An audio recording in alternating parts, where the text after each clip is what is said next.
Mas Diki, ini kan di bulan Desember ini kemungkinan besar itu selalu ada kenaikan di IHSG. Bahkan dalam 19 tahun terakhir tuh selalu naik gitu. Nah ini bahkan ada yang bilang ini fenomena window dressing gitu. Kalau menurut Mas Haji ini terjadi juga kah di tahun ini window dressing? Ya sebenarnya kalau menurut saya selama bertahun-tahun ya, apalagi pada akhir Desember memang fenomena window dressing pasti akan selalu terjadi ya pada IHSG khususnya. Bahkan juga ada yang menyebutkan bahwasannya ini merupakan fenomena Santa Claus rally, di mana rally daripada indeks itu pun juga terjadi, itu sudah terjadi, dan hal tersebut memang bisa memberikan katalis positif bagi terciptanya bullish trend pada indeks, pada suatu indeks ya, khususnya pada IHSG. Bahkan sebenarnya dari Santa Claus rally tersebut ataupun juga window dressing juga tentunya juga bisa dilanjutkan daripada fenomena January effect, di mana pergerakan IHSG masih bisa melanjutkan tren penguatannya. Jadi kalau menurut saya memang selama tren positif tersebut bisa tercipta ya, maka dari itu juga kinerja reksadana saham ataupun juga kinerja daripada saham-saham masing-masing bagi investor yang berinvestasi saham secara mandiri begitu ya, itu pun juga akan terdongkrak sehingga bisa menciptakan kinerja portofolio yang sehat dan positif gitu ya. Belum lagi juga kita juga berharap misalkan di vaksinasi bisa dimulai secepatnya di tanah air. Mudah-mudahan tantangan pun juga bisa dihadapi dengan baik, karena kita juga sadar ya bahwasannya Indonesia memang sebagai negara emerging markets tentunya juga pasti juga memiliki masalah klasik daripada distribusi vaksin ke seluruh pelosok daerah begitu ya. Mungkin dalam hal infrastruktur vaksin, karena vaksin juga membutuhkan cold storage yang sangat memadai begitu ya. Jadi otomatis kalau saya pikir ini vaksinasi bisa dilakukan secara bertahap begitu ya, karena jumlah penduduk Indonesia termasuk yang sangat banyak ya, sekitar 260 juta penduduk lebih begitu. Jadi dengan adanya, kalau menurut saya nih, misalkan vaksinasi tersebut dilakukan secara bertahap terus juga diiringi dengan adanya pemberitaan secara berkesinambungan mengenai jumlah vaksin terhadap para peserta atau para individu yang semakin meningkat gitu animonya. Ini kalau menurut saya ini juga merupakan katalis positif bagi market gitu, karena ini juga secara psikologis bisa memberikan dampak positif bagi meningkatnya kepercayaan diri bagi para pelaku pasar untuk berinvestasi untuk berinvestasi di aset-aset yang beresiko kalau menurut saya, dan bisa mendapatkan berarti waktunya nambah nih ya?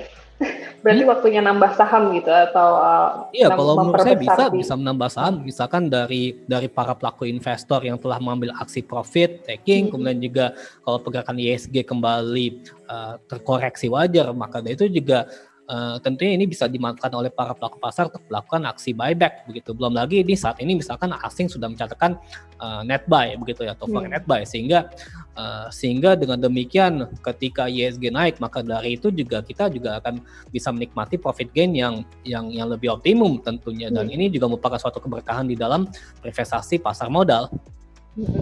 Mas Haji, ini kan IHSG sudah menembus 6.000 gitu ya. Nah ini tahun depan level berapa lagi nih yang akan bisa ditembus oleh IHSG gitu? Iya, baik. Dengan berbagai sentimen ini. Baik, sebenarnya kalau saya melihat dari analisis teknikal ya, pergerakan IHSG ini tentunya memiliki level resistensi ya pada tahun depan. Ini kalau secara minimum, di sini saya coba cek dulu. Oke, itu yakni berada di level 6.348,53.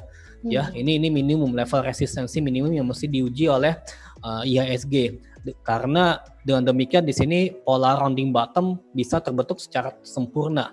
Karena terakhir itu 6.348 itu sudah terkena pada awal Januari ya, kalau saya ingat kira-kira awal Januari tahun ini. Mudah-mudahan bisa tercapai pada kalau lebih baik awal tahun depan begitu ya, sehingga dengan demikian bisa menciptakan resistensi baru pada pergerakan IHSG untuk untuk tahun depan, begitu ya. Nah, kemudian juga kunci berikutnya ya, tadi proses vaksinasi pun juga harus dilakukan secara berkesinambungan. Ini komitmen dari pemerintah, ini juga harus betul-betul dilaksanakan dengan baik. Kemudian juga di sisi lain juga implementasi daripada Omnibus Law pun juga harus bisa diterapkan seoptimum mungkin agar supaya para pelaku investor asing bisa ramai-ramai berinvestasi di tanah air dalam rangka menggerakkan sektor perekonomian real. Ya, di sisi lain juga ini juga bisa dapatkan KTS positif bagi meningkatnya net foreign buy gitu ya di pasar modal di Indonesia.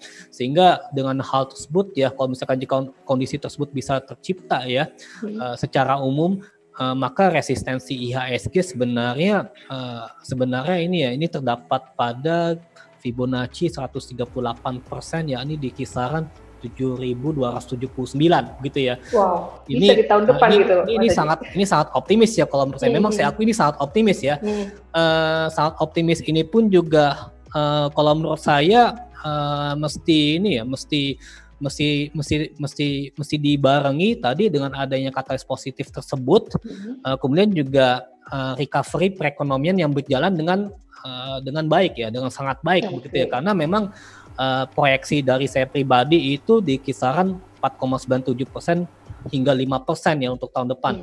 Bahkan sebenarnya kalau saya ingat IMF pun juga lebih tinggi lagi ya, ini di kisaran 6% untuk tahun depan begitu. Jadi tentunya kalau menurut saya, kalau misalkan jika untuk menciptakan kinerja pertumbuhan ekonomi di angka tersebut pun juga recovery perekonomian pun juga harus tercipta sehingga mendorong kinerja konsumsi di tanah air yang semakin optimum.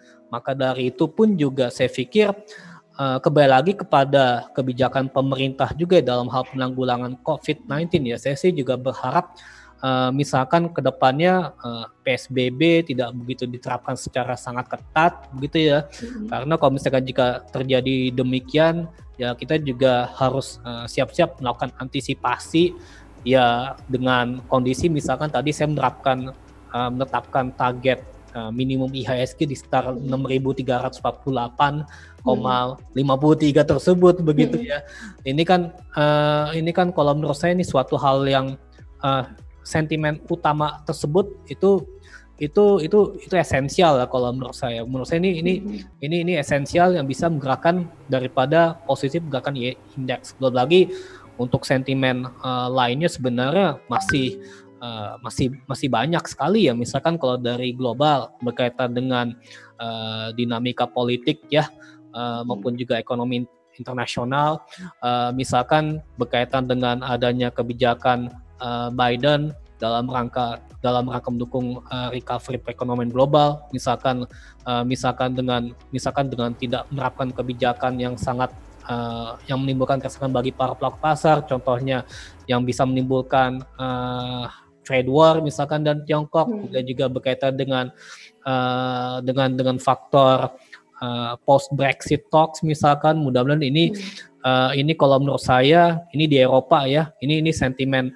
tersebut kalau misalkan jika post Brexit talks ini bisa berjalan dengan lancar, maka dari itu ini juga bisa merupakan katalis positif bagi menguatnya bursa di Eropa misalkan. Kemudian juga kalau di Uni Eropa, kalau menurut saya berkaitan dengan integrasi fiskal ya, memang selama ini memang sebenarnya tuh pandemi COVID-19 sebenarnya ini juga bisa memberikan keberkahan begitu ya bagi pemerintah dalam hal untuk meningkatkan atau mempercepat integrasi fiskal begitu, sehingga ini juga untuk tahun depan pun juga kalau misalkan jika terjadi improvement, ini juga bisa memberikan improvement bagi kinerja pertumbuhan ekonomi di negara Eropa, bahkan juga ekonomi secara global pada umumnya begitu ya. Kemudian juga kalau di Tiongkok sendiri memang misalkan ya, saya akui memang untuk tahun ini saja kinerja pertumbuhan ekonomi Tiongkok akan positif ya, di angka 1,6%. Memang itu dari proyeksi IMF. Kalau dibandingkan dengan negara G20 saja, ini satu-satunya loh.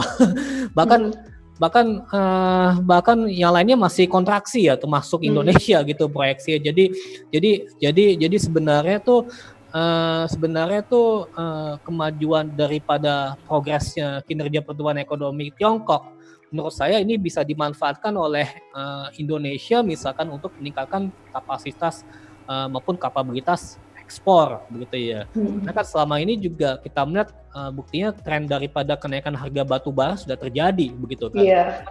Dan Tiongkok juga salah satu importir terbesar kan untuk batu bara Indonesia. Betul. Belum lagi juga hubungan Tiongkok dengan Australia lagi kurang harmonis begitu ya. Dan ini juga memicu perang dagang juga karena terdapat misalkan pragmatisme politik ataupun juga perbedaan daripada kepentingan politik, kepentingan ekonomi, ya begitu, bahkan kebijakan luar negeri dan juga kepentingan militer misalkan ya. Ini pun juga kalau menurut saya ini bisa dimanfaatkan oleh Indonesia untuk meningkatkan kapasitas maupun kapabilitas ekspor misalkan batu bara misalkan ya ke Tiongkok.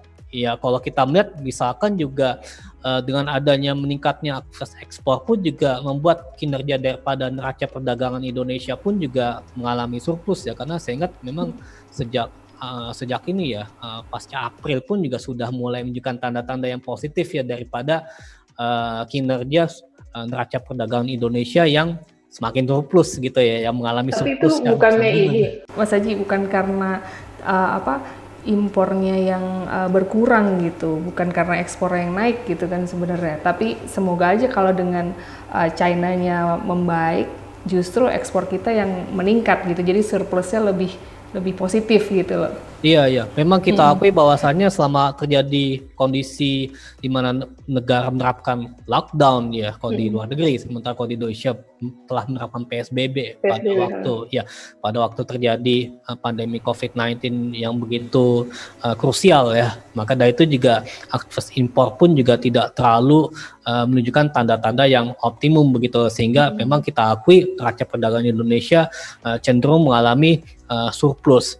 Tapi kita juga berharap misalkan dengan adanya Omnibus Law, kemudian juga daripada eksekusi dari penerapan Omnibus Law melalui berbagai peraturan pemerintah misalkan, itu pun juga bisa menggenjot kinerja foreign direct investment yang masuk, yang berani atau masuk berinvestasi di tanah air ya, sehingga dengan demikian maka hilirisasi pun juga bisa tercipta dengan baik.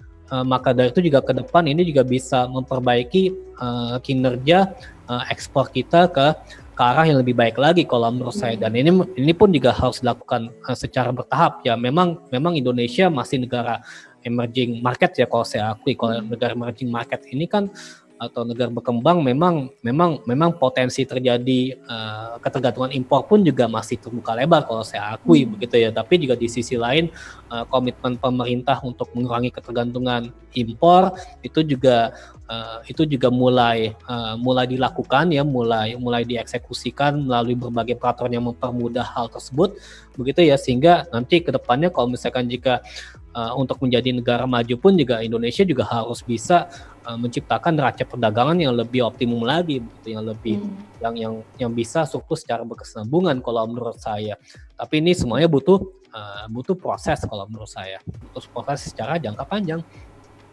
Oke, sekarang kita beralih ke ini nih, Mas Haji. Kan sekarang tren tuh mulai populer investasi yang bertemakan lingkungan gitu, misalnya kayak proyek-proyek green projects gitu, kemudian sukuk yang untuk membiayai green projects, kemudian ada ESG dan investasi-investasi yang bertanggung jawab, termasuk investasi yang syariah gitu, karena menganut prinsip tertentu gitu, prinsip-prinsip Islami gitu. Nah, kalau menurut Mas Haji ini gimana nih ke depannya dengan tren investasi yang bertanggung jawab ini?